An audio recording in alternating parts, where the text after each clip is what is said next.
Right, so I just finished reading my latest book, and I already have a book lined up, but I've been wanting to do this thing. I think I mentioned it in my video at the start of the year, where I'm gonna pick a book just from my TBR list, any book basically, like the first book, and I'm gonna try and find them at my local library, and if my local library has it, I will read it.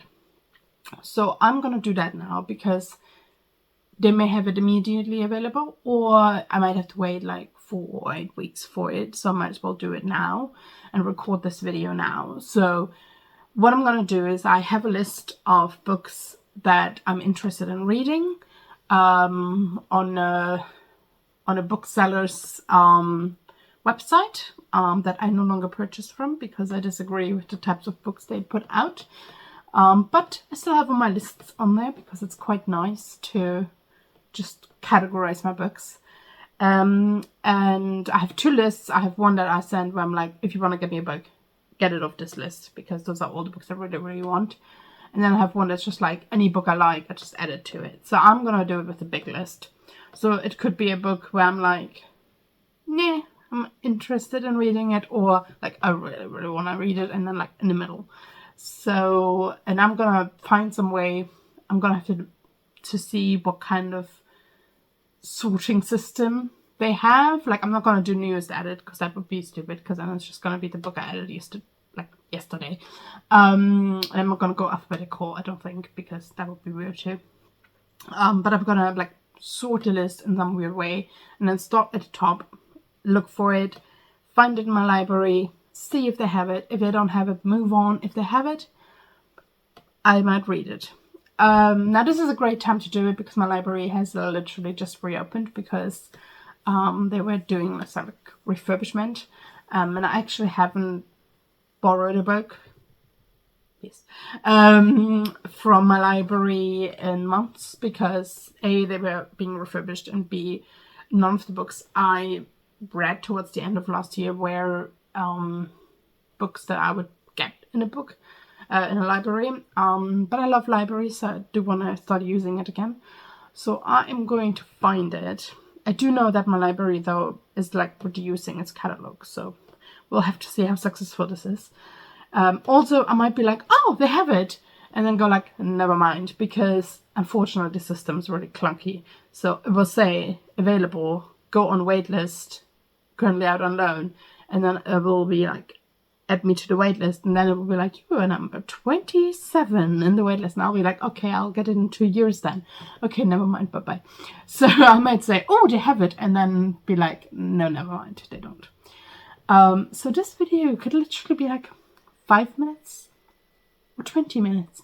I have no way. Anyways, I have my library catalog up, and I have my list up. So I'm gonna go to my wish list, the big one. Which one is it? This one. It's got 280 books. I just thought you should know that. So there is the option of last added, best selling, price low to high, price high to low. Price doesn't matter to me though, because it's gonna be library book, right? Publication date, new to old.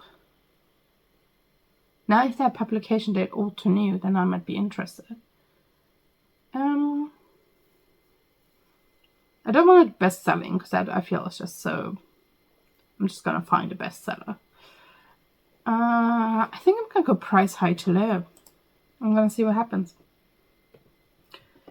Okay, so the first book is... I'm not going to check what the book is about either. I might have added it like a year ago, and I do not remember what it is about. So you might go like, whoa, I don't know. So the first book is Chain Gang All-Stars. Nana Kwame Adjei-Brenyah. I very much apologize for that probably horribly butchered pronunciation of that name. Let me see if my library has it.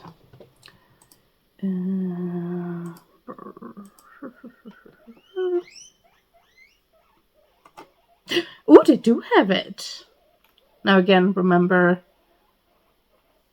that doesn't mean anything for now. Although it doesn't feel like the kind of book that would be like super, super borrowed a lot. So let me see. So well, they have it. And this might be a really short video. And I'm gonna go and reserve it. Oh, the next one is due back on March the 3rd, which is in 6 days. Oh, and they have one available. Oh, I think I'm gonna pick this one that they already have available. Reserve. They have it! Oh. What? This is unexpected. It says reservation failed. Borrow expired. I don't know why. I know I haven't been there for a while, but it shouldn't be expired. But they have it. And it is available in multiple libraries near me. So, and I don't think anybody's gonna like reserve it literally in the next day. So tomorrow I'm gonna go to the library and be like, what's happening? And then reserve it. And then I'm gonna get it and read it. So I'm gonna read Chain Gang All-Stars. Chain Gang All-Stars is about the controversial entertainment program inside America's prison system. In packed arenas, live streamed to millions, prisoners compete as gladiators for the ultimate prize, their freedom. Fan favorites Loretta Thurwar and Hamara Hurricane Stacker are teammates and lovers. Thurwar is nearing the end of her time on the circuit, free in just a few matches, a fact she carries as heavily as her lethal hammer. But as protesters clash with the baying crowds and the program's corporate owners stack the odds against her, will the price be simply too high? Ooh, very interesting. It's described as America's new Hunger Games. I mean, the way that the States is going, that might be happening, right? It also reminds me of a movie. But yeah, I'm quite excited to read that. Sounds quite interesting. Sounds very different. I don't think I would have ever bought it for myself, so I'm quite excited that my library has it. I'm gonna go reserve it. I'll take you with me when I go pick it up. And that was very successful. I might do that again. Right, so I'm just walking to the library to sort out my card and hopefully pick up Chain Gang All-Stars. So I'll let you know how I get on. So it turns out I got it reset, my lovely library card. And it turns out the book is an e-book. Which it didn't really say, but my library is a bit like naff with systems and stuff. You often can't really tell things like that, like whether a book is actually available. So I'm gonna have a look into that. Right, so doing the like ebook thing did not work at all. Unless I want to read on my phone, which I don't think I do. So I've now downloaded the audiobook version to my phone, because it would not download to any of my my tablet and stuff like that. It just would not. So I'm gonna try the audiobook. I'm a bit iffy on audiobooks, so I may abandon it or I may like it. I've had audiobooks that I loved and audiobooks that I hated. Or simply audiobooks where I was like, I cannot do this as an audiobook because I need all the attention on this. So I'll let you know how I get on. Hiya, right. I am here to discuss with you the next audiobook I read, which was Chain Gang All-Stars. As you know, I tried to get a physical copy, but my library only had the audiobook or the ebook, and because I'm having huge issues with getting ebooks, I went for the audiobook, and I actually didn't regret that. I think the audiobook's actually really well narrated. There's multiple different voices being used, and I really liked all the voices they used. So it was actually a very, very nice audiobook experience. So I really, really enjoyed it. A quick summary of what it is about, although I read the plot, but now that I've fully read the book. So basically it is about Loretta Thurwar, who is a very prominent fighter in the Chain Gang All-Stars, which is an entertainment format created by basically the government as well as private prison companies, where people who were sentenced to a death sentence or to 20 plus years in prison can enter the CAPE program, as it is called. And within the CAPE program, you would essentially fight against other inmates to the death. And if you achieve a certain number of fights, you essentially go up ranks until the rank of Colossal. And then when you've achieved a certain number of wins, it's never really explained how many, but you then get freed, which basically, as you can imagine, is very, very difficult to do. And Loretta Thurwar is a Colossal, so she's somebody that has fought for a very long time, very successfully, obviously killed a lot of people, and is just a few fights away from winning her freedom. And finds out that she's going to be fighting against her love interest, Hurricane Stax. Now, this is literally on the back of the book, or in the plot that I found online, about what the book is about. Though the way it is told in the book, it feels like it should be like a big revelation, but it's not. Like, it's literally on the back of the book, or like if you look up the plot, it says it. So it feels really awkward because there's this whole thing in the book about like, oh, what's it gonna be? And then Loretta, obviously you get, because it's told from the people's perspective, so you obviously get Loretta, the impact on Loretta of finding that fact out, but still it's like you feel a bit like, yeah, but we knew this. We knew this was going to happen. It doesn't feel like that big a revelation. But anyway, so it's all about basically like the Chain Gang All-Stars, how it works, how brutal that system is, and then it kind of charters basically the journey of Loretta and Stax, finding out that information and everything that happens after. And this is all interspersed with, because you obviously only see what they see in their perspectives, and they are prisoners. But it is interspersed with the perspective of people who are protesting what is going on, what's happening, and all of that. So that's kind of always around the fighting that's happening in the chain gangs. All in all, I really did enjoy it. It touched upon some really, really important topics of racism, the penal system in the US, the capitalism, and a critique of like the way we use suffering for entertainment, if that makes sense. And especially, obviously, the fact that it's mainly poor white people, brown and black people who end up in the CAPE program, as you can imagine.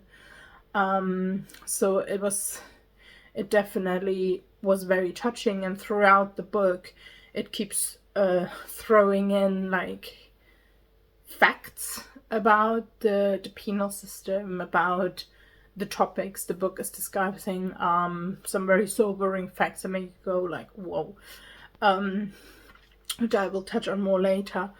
But so all in all, like, I really enjoyed it. It was definitely a very compelling book, a very compelling experience. But I ended up in the end at a 3.5 out of 5. There are a few reasons why it didn't end up being a 4 or 4.5, which I will go into. But I would certainly recommend reading it. I think everybody should read it.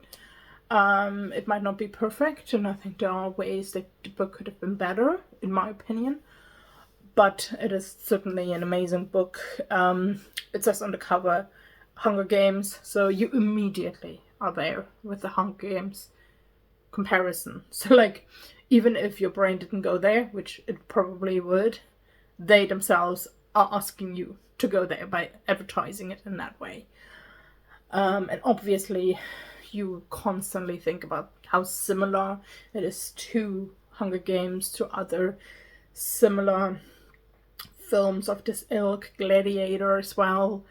And it's interesting because at times I was like, yeah, but this one is a lot more brutal than Hunger Games was. And then I'm like, it's not though, because they still killed each other in Hunger Games the same way. And they were kids. They were not like hardened criminals, you know? So it's very interesting the way basically you view things. But I don't know, somehow, because sometimes I do find reading things more visceral than seeing them. I can't explain why. I, for example, also found reading the Hunger Games a lot more compelling than watching them. So yeah, it was very interesting. It's also, I found it very interesting, the marketing around it. Again, that was very similar to how Hunger Games worked as well, where this whole thing is packaged as like a fun entertainment thing, and like Hallmarket, the brand that does the Chain Gang All Stars, talks about being a family brand, and you're literally like talking about people killing each other brutally, like cutting off limbs and urinating on bodies and dragging bodies, rape. Like, there's a lot of very, very dark stuff there. How can you be a family-friendly brand, right? So it's just very interesting in the way that like children are brought up to like cheer for their favorite fighter, and it's all very uncomfortable. And I think it's quite different, because in Hunger Games they did it for vengeance, for like the revolt, right? Whereas in this it is very much completely branded as entertainment. Whereas like Hunger Games was still branded as entertainment, and they had their like tech and their sponsors and blah blah blah blah blah. And they're doing this as well.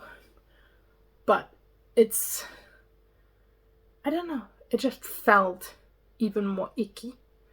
But certainly, I don't know, I feel like ever since Hunger Games came out, it's very hard to rate something like Chain Gang All Stars and not everybody go, oh, it's just like Hunger Games because they do that, and it wasn't Hunger Games and they do that, and it wasn't Hunger Games. Which doesn't mean it's bad, but it's very interesting.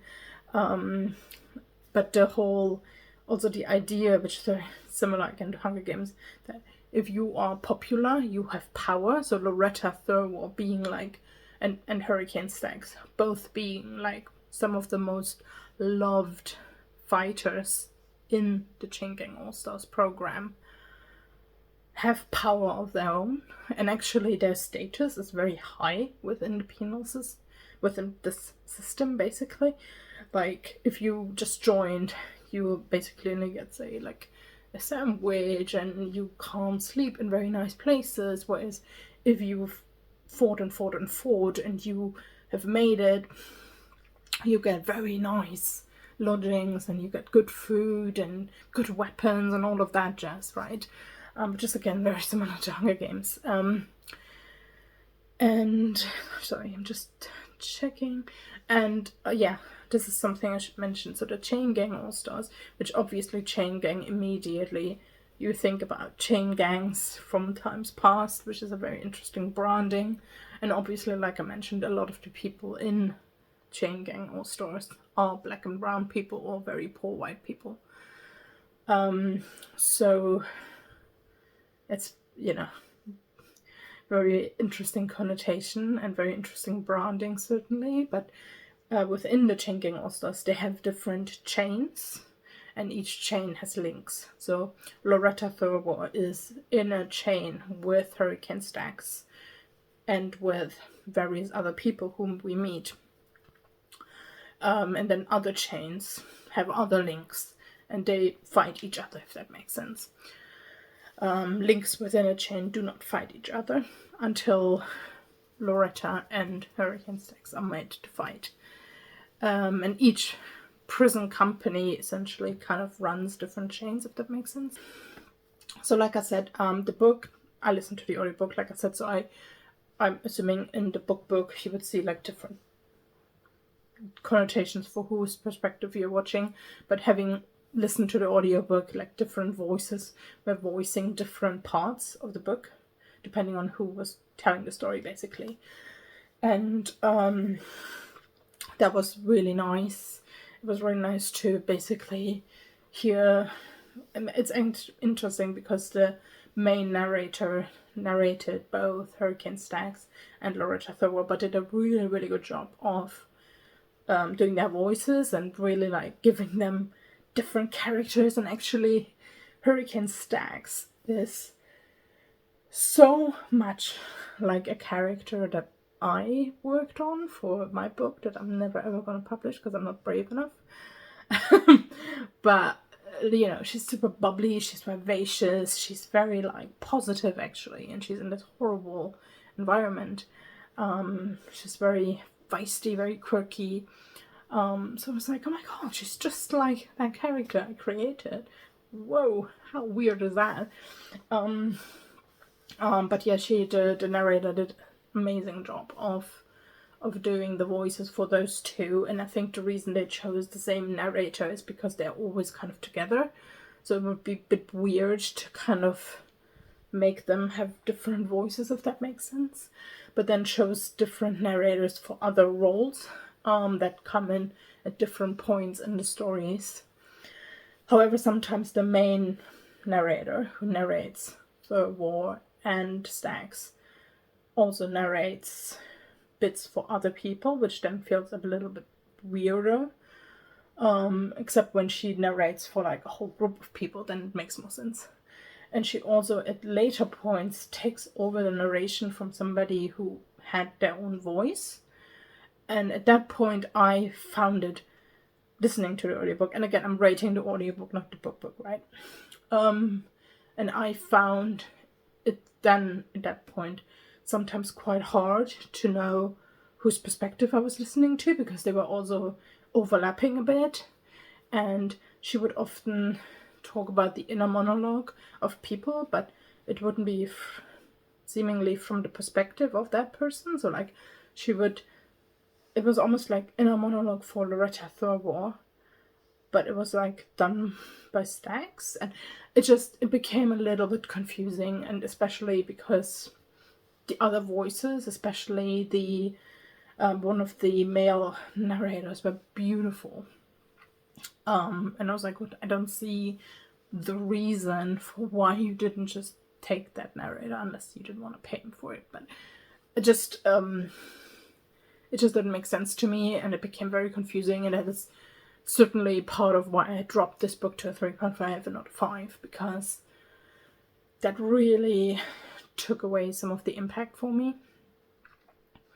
I mentioned the facts that were mentioned as part of that were being interspersed throughout the book. So there were various facts mentioned, like, you know, obviously the one that I think a lot of us know, which is the horrifying amount of people that we know that were wrongly executed, who were actually innocent of their crime.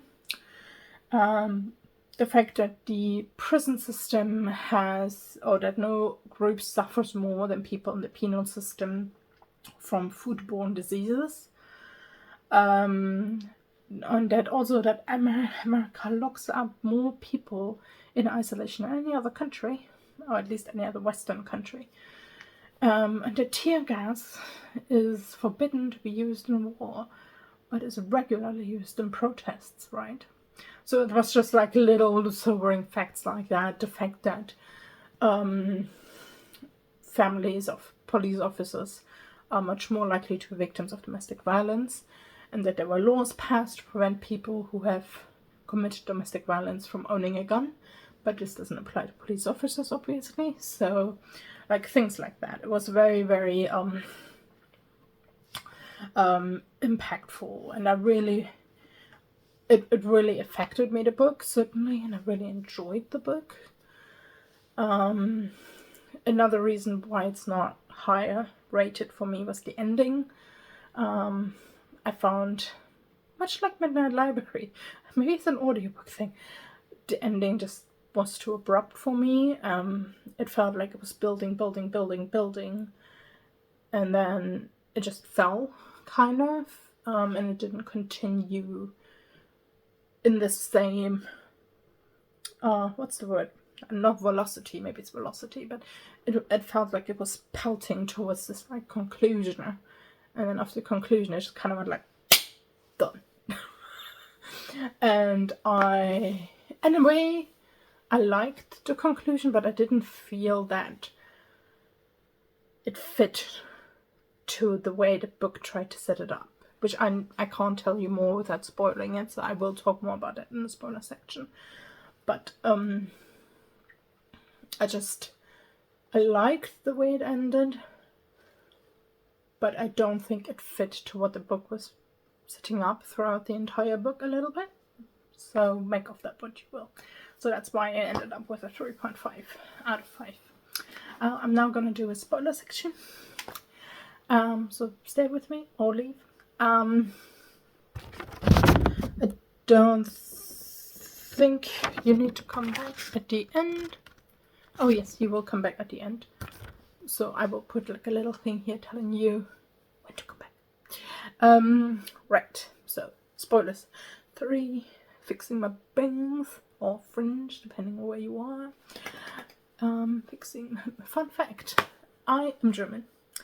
And when I learned English, my teachers, in like the way my system, like the school system in Germany is much like British, where it's quite disjointed sometimes, what each district and state does. So in my state, in my town, there wasn't like you learn British English, you learn American English. So it kind of depended on the teacher. So I learned both British and American English, which was very confusing, because then you learned both spellings, and you learned like bangs and French, and you were a bit like, what? Like it would have been better to just teach me one. But obviously now, because I actually spent some time in America, my husband is American, and we live in Britain, I am totally like British English, British American, British American. It's just all over the place. Anyways, spoilers.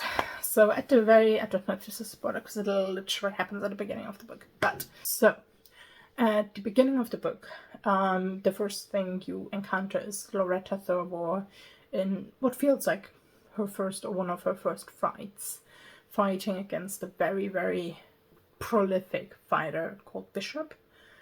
And she is fighting against Loretta, but she is actually letting Loretta win. She like gives up. And then Loretta, through this gift, is then able to rise through the ranks, train herself. She always reminds me of the woman from The Woman King. I don't know why. Just that's what I have in my head. But she's like an older woman, and she rises through ranks, becomes this incredibly powerful fighter, and she loves and hates how powerful and violent she is, and how good she is at killing, which is upsetting, but also good for her. So it's very interesting. And something I haven't mentioned is that the thing that's actually in a way quite nice about Shingen also is that everybody fights each other. Skinny fights big, small, old fights young, man fights woman. So like there's no rules in that sense on who can fight each other.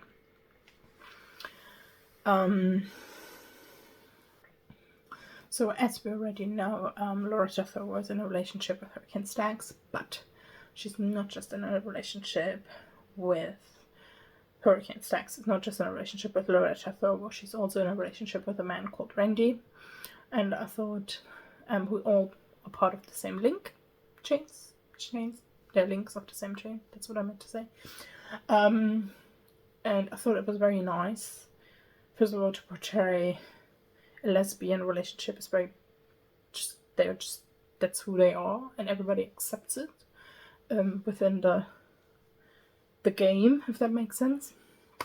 But also Staggs being bisexual clearly, and a poly relationship being, and even though this isn't the way a poly relationship should be, where it's like everybody agrees and everybody's happy and everybody can have multiple relationships, but they do all respect each other and understand that, for example, Randy gives Staggs things that Loretta can't give to Staggs, and vice versa, and things like that. So, and Randy respects the fact that Loretta is like, has a certain importance in Staggs' life, and it's done in a very nice way.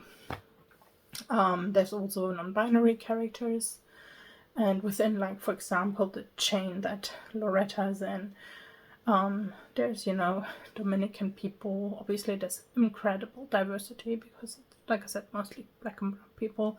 There's also a rather racist white person in it, but even he kind of respects Loretta because she has the status, and also because Thorvald is really, really, the reason that she and her chain are so successful isn't just because she's an amazing fighter. It's also because she understands that she needs to take care of her team. So she helps them strategize. She helps them come up with plans. If they know they're going to fight somebody, she helps them work out how can they win against that person. She helps them spend, you can earn blood points. She helps them get better weapons through using her own blood points. She helps them train them in the way so that they can teach each other, and she makes rules within her chain about what behavior is accepted and what behavior isn't accepted. So, and so people within the chain, even if they don't always disagree with what she does, they respect her and respect that she is literally keeping them alive. And they might not like her because she's black, or because she's a woman, or because she says things that they don't agree with, but they do respect her. Which is very, very interesting.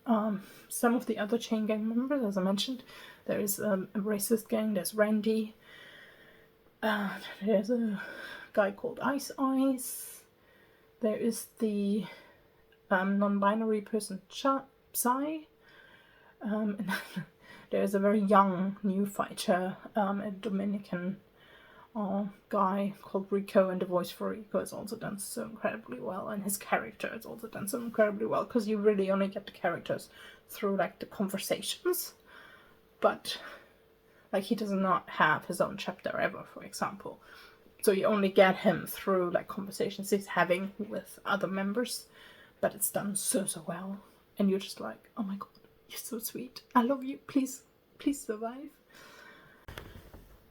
And one of the things that is so tragic throughout the book is you grow quite attached to characters like Rico, like Randy, like Loretta, like Staggs, like Hendrix, and maybe even Cole. I was like, is that his name? But you also know most of them are gonna die. So you're just like, ugh, because actually you find out through the book that there's only been like 2 people that they mentioned that have made it to be freed. One of them seemingly as a marketing thing, so that people think it's a thing, but everybody knows that was fake. And there was one who was actually basically above Loretta in the same chain, who should have been freed, but he got killed during what's called a blackout, when they don't have any cameras around them, because they are always monitored, basically. except for those blackouts. And during a blackout, he was killed. As it turned out, it was Stax who killed him because he had asked her to kill him. Which suicide is something that is mentioned quite a bit. And obviously the fact that a lot of people in the K program end their life because they can't deal with all the killing and all the violence and all of that. It changes you as a person. And even though pretty much all the people we encounter are criminals, there's only, I think, one that didn't do it.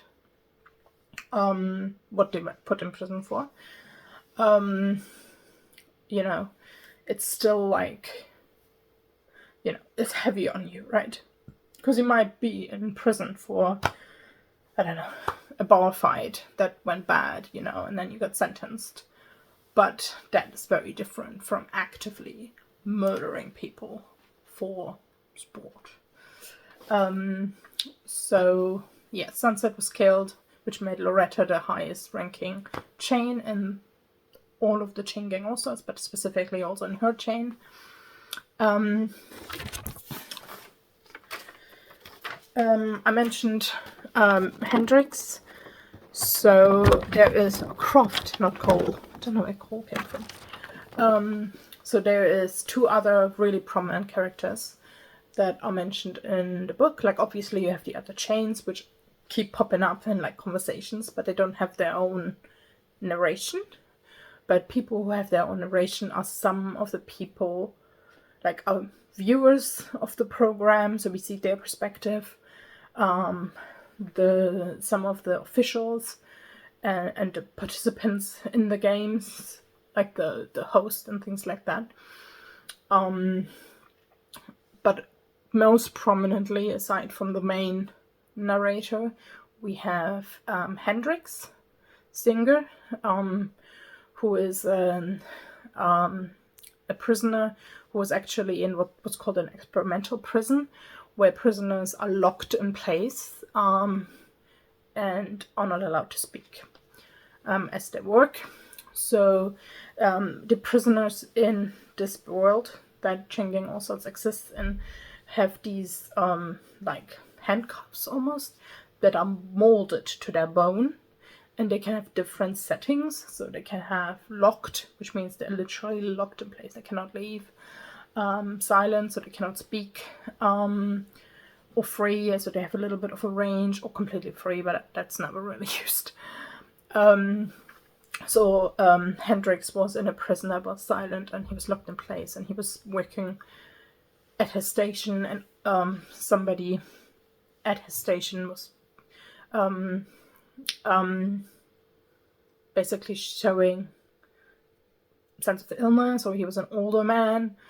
I was listening to it, but I kind of lost some of it, and I didn't go back because I, at this point, didn't realize how important Hendrix would be to the story. I thought he was just like another perspective, as we had heard from other things, but through what's happening there and the fact that he can't really do anything about that or get anybody's attention because he can't speak and he can't move. So he's trying his hardest to get people to notice that that man isn't well, and he's endangering them actually, or and then something happens and he has his arm cut off, and like I said, I didn't realize how important he would be, otherwise I would have gone back and actually listened to what happened there and how his arm got lost. But he doesn't pop up until like chapters later when he has no arm, and I'm like, wait, what? When did he lose his arm? I don't remember hearing that. This is my problem with audiobooks, you know. With a book, you can go back and you can be like, oh, like you wouldn't miss it, right? In the first place. But anyways, so he loses his arm, but then becomes very famous for singing during his kills, because he couldn't speak. So when he rediscovered himself, he becomes very famous for singing, usually gospel, during his appearances, and for being a very, very, very good fighter despite his disability. Which I thought was actually very, like, yay, positive representation of a disabled person, right? I mean, he's a criminal, but you know what I mean. And the voice for the narrator for Hendrix was like butter. Like, it was so beautiful to listen to. Like, oh. And then there's another perspective for a man called Simon J. Croft, who's also a prisoner, who is who's held in isolation, and repeatedly has an instrument called an influencer used on him. And influencers are essentially things that cause your nerves to like overfire and cause you pain like you have never felt before. Like when they were testing it, the rats that they were testing it on would literally like chew themselves to death because it was so horrifyingly violent and painful. And it's described that everybody who goes through it even once never wants to experience it again. And he actually has experienced it when we hear from him multiple times already. But it's still, and like, it's so bad, like people gouge their eyes out, or they like don't speak anymore. They become completely like, it alters their brain, so they are not normal anymore. And he has gone through that multiple times, but is still himself, and still like a clearly educated man. So you there were only a few chapters that were narrated by Simon J. Croft. And then when you see him again, so Hendrix basically becomes quite a good good fighter, joins a chain of his own, so another chain, and finds friends there, and it's like they find friendship and camaraderie within the chains, which if you live in a prison where you can't talk and you're locked in place and stuff, it seems like freedom, right? So yeah, and he basically works with them.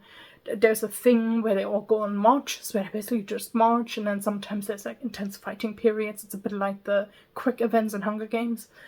But you know, you then get to know the fighters a bit better, and that's like a whole thing as well that they televise and all of that. So you get to meet them. And then sometimes, obviously, when fighters are killed during their appearances, then they might meet new fighters during those marches. So at one point, Hendrix, the narration is happening from Hendrix. They come up to a camp and there's a new fighter there. And the new fighter is Simon J. Croft.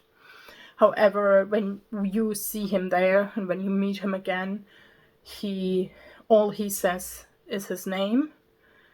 And basically, before you last saw him, the person, like one of the guards, was like, sign up to the CAPE program because they're gonna keep using this influencer on you, and it's gonna end your life. So you know that he's gonna sign up for the CAPE program to not have to be around that anymore, because everything is better than that, right? But when you then see him again, all he says is his name. He seemingly is completely out of it. He smiles, which apparently is a thing that people do when they've been influenced, that they just have an inappropriate smiling. And he actually kills the complete chain that Singer is a part of, without much issue. So he's a very, very good fighter, even though he's clearly new at it. And then Hendrix kind of manages to tell him to stop, and he stops. And then the two of them basically become a duo. And they don't have anybody added to their chain, even though they should have, because there are lots of lawsuits happening outside of the chain gang all-stars, because people are seeing how Simon J. Croft is and are saying, like, that man was clearly not mentally well enough to sign up to this program, which is the requirement to sign up for this program. And there is actually something that Hendrix says at some point about Simon J. Croft, who is he's a vicious, vicious killer. He just kills without caring, without really seemingly understanding what he's doing. But he says, Simon, who deserves no sympathy, but with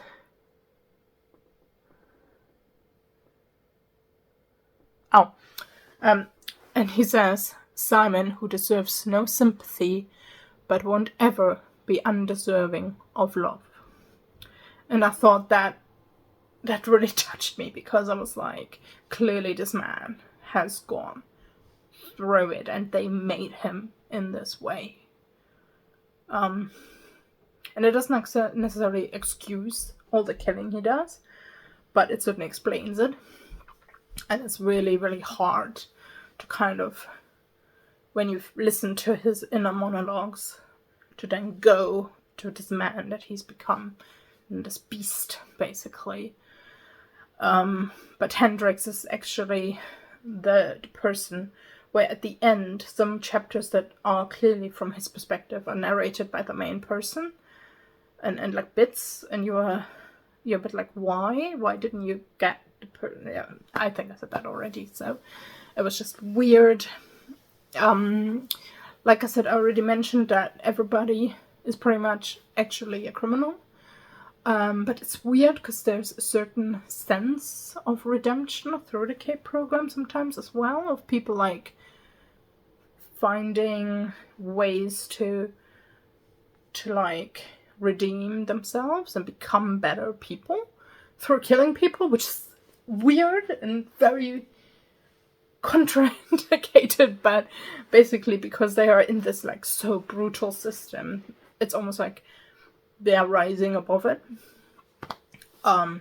which I guess is what happens when you become very, very violent sometimes. And then, as I mentioned, there is the whole protest storyline that rises around it.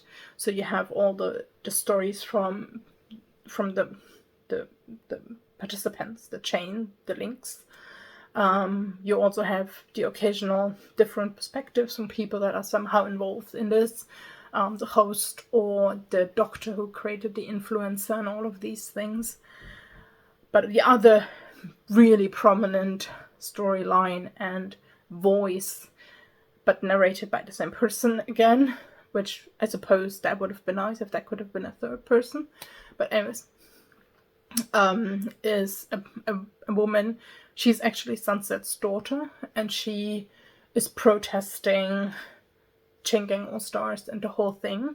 Not necessarily because she thinks her father's undeserving of punishment, but because she does not agree with the concept of changing All Stars.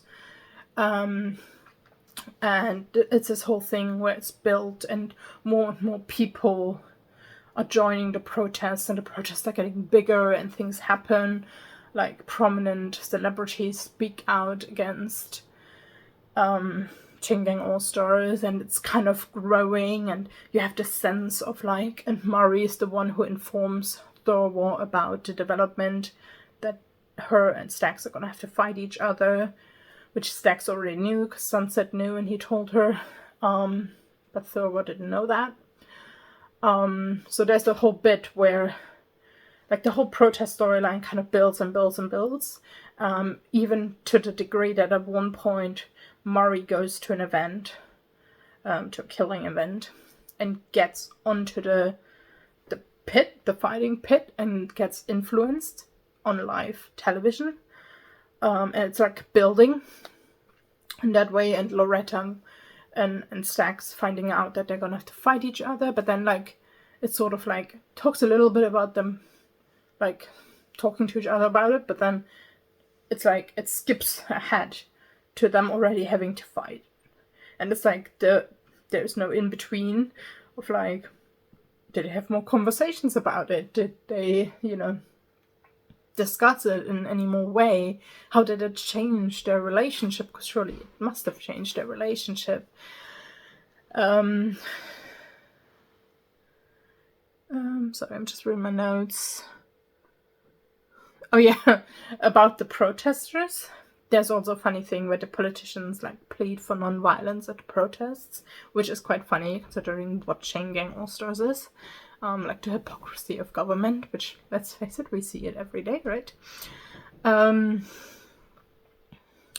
then obviously as you listen to the book or read the book, you totally know that Croft and Hendrix are gonna go up against Loretta and Stax, and you are like, I like them. I like all of these people, but only one of them is gonna survive. So there is it then comes to the end, where they essentially fight each other. And there's a beautiful line where it says, Croft dances with the stormy god, referring to Hurricane Stax, which I thought was a beautiful line. It also then kind of gives you an insight into what they are called Games Masters, which I think is exactly the same at Hunger Games. But that seems almost a bit late, because it's literally right before the final fight. You get an insight into the Games Masters and why they're doing the things they're doing, and like what they're thinking, and like things like that. And it's like, it's a bit late to tell us now. And actually, from the beginning, I was really interested to know more about the host of the Chain Gang All-Stars, which is similar to Stanley Tucci's character in Hunger Games, which I do not remember the name of. Because I was like, surely there must be more to him. Like, is he supportive? Is he kind of forced to do it? So then he kind of, there's, at the very end, you then finally get that, oh, here's that perspective that I've been looking for, actually, earlier on. So it feels like those perspectives came quite late, and I would have really liked them a bit earlier on, which is another reason the book isn't quite up there. Let me go. And then basically what happens is that Croft and Hendrix go up against Loretta, Thurber, and Stax. Hendrix Singer dies, and when he dies, I found that really emotional, and I'm tearing up thinking about it. But when Hendrix Singer dies, Croft literally abandons the fight and runs to him, and just sits with him, because he was his only friend in the world. The only one who would like take him as he was and take care of him. Oh God. It just really touched me. Just this man who was made into this fighting machine, who just kills without discriminating. He kills everything that he comes across, aside from Hendrix, because he knows he can't kill Hendrix. But the moment Hendrix Singer dies, he's like, no. That man is dead. I don't care anymore. And then is killed by Stax, I believe. And then the Stax and Loretta fight. But the whole time you kind of think they're gonna find a way to get out of it, you know? They're gonna find a way, they're gonna do the Katniss and Peter thing where they're like, we are not gonna fight each other. But I actually respected the book for not doing that, and for saying these are two killers. They want to be free, and they're gonna do whatever they can. Yes, they love each other, but their freedom is more important, and they understand that about each other, and they know that whoever wins is gonna go on and take down this Dawn system. So they fight, and Stax basically almost makes something of a feint, calling Loretta to actually retaliate, and she then ends up killing Stax, and the book ends. And this is what I meant. This is the thing that I actually struggled with. And this is the thing that then really dropped the book down for me. Is the fact that they build up all this protest stuff of like you know, they're protesting. Something's happening, something's brewing in the country against Chang'an All-Stars, and this final fight, it's so unfair and people are not gonna like it. Like, a lot of people liked it. A lot of people liked the drama it caused, like, you know, the way they watch other drama stuff. But there were also a lot of people who were really affected by the fact that they would have to fight, and like something was clearly like, you know, like when it felt a bit the book like a pot that was just boiling, you know, and you were waiting for it to start boiling over, and then it doesn't. And that is what I found disappointing. And while I understand maybe to a certain degree why the author chose to end it with just boom, Loretta wins the fight, and I would have almost appreciated like a, what's it called? I keep thinking prelude and forward, but like an aftermath chapter, maybe like months later, like what happened since. That kind of tells you a little bit about what the impact that this has had and where the protesting has gone. That has, like, you know, like, did it boil over? Like, what happened? And that was missing for me, and that's why I just couldn't completely like get there. But yeah. That was Chang'an All-Stars, and I really did enjoy it. I would 100% recommend it to anybody. And now everybody can come back, because I want to leave you with a quote from the book that I read, and I was like, well, isn't that apt? Not just for the book or any book of its type, but also our life, especially our life at the moment that we're living through. Very, very turbulent times. Which is, as always, the massive violence of the state was justice, and resistance to perpetual violence was terrorism.